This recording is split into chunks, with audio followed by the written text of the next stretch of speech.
Let's turn now to the liturgy for tonight. As you can see on my screen, I've got Chabad.org pulled up. It's going to start our liturgy out with the counting of the Omer for Monday night, April 26, 2021.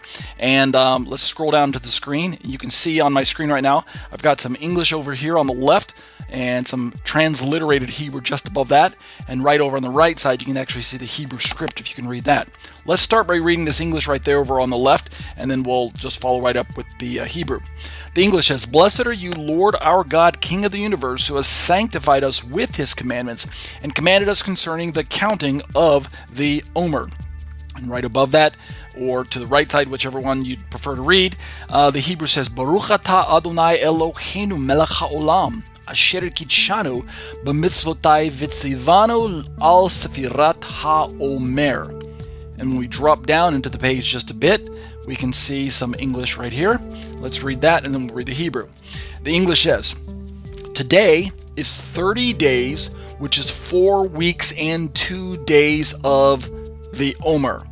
And the Hebrew to the very right of it says, "Hayom shloshim yom shechem arba'ah shavuot u'shnei yamim la Omer."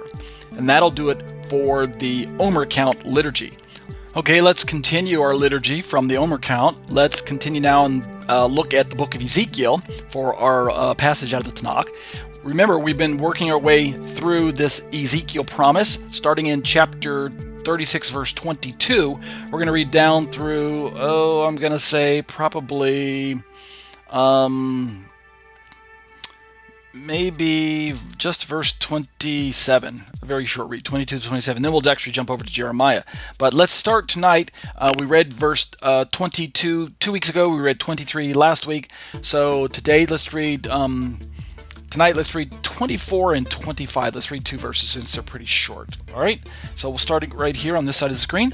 The English says, "I will take you from the nations and gather you from all the countries and bring you into your own land." God, of course, speaking to national Israel. In verse 25, "I will sprinkle clean water on you, and you shall be clean from all your uncleannesses, and from all your idols I will cleanse you." These are wonderful promises made to national corporate Israel that haven't yet come to pass. On an individual level, of course, they've been happening throughout Israel's history. Individuals have been being forgiven of their sins, being set free from their own personal sin and shame of Egypt, of sin and shame that's typified by Egypt, and they've been brought into a right relationship with God through his son Messiah, Yeshua. They've been cleansed from all their uncleannesses. But on a corporate level, this is still a future passage. Let's look at the Hebrew over here on the right side of the page. The Hebrew says, "V'lakachti etchem min hagoyim v'kibatzti etchem mikol ha'artzot v'heveti etchem el admatchem." And verse 25 says, "V'zarachti alechem mayim t'chorim uthartem mikol tumotechem u'mechol gululechem atecher etchem." And that'll do it for our liturgy from the Tanakh. Let's jump now over to the book of Romans and read just one short verse tonight. We're working our way through Romans chapter 14, which is our Romans 14 study. And in our liturgy, we're reading down through the verses just systematically.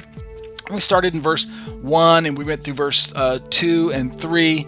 And then last week, I think we read 4 and 5. So we read 1, 2, 3 the first week. Second, last week we read 4 and 5. And now let's read just verse 6 by itself, since it's such a long verse.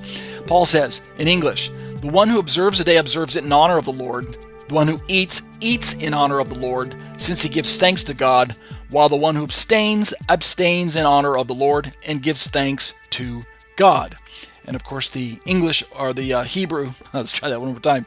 The Greek over on the right side of the page says, "Ha phronon tein chimeron kurio phrone."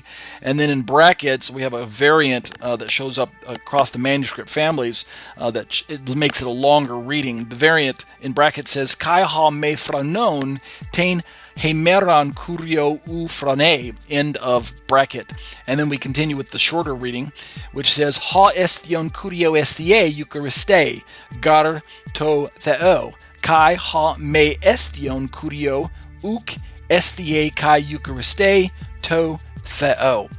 And that'll do it for our liturgy for tonight.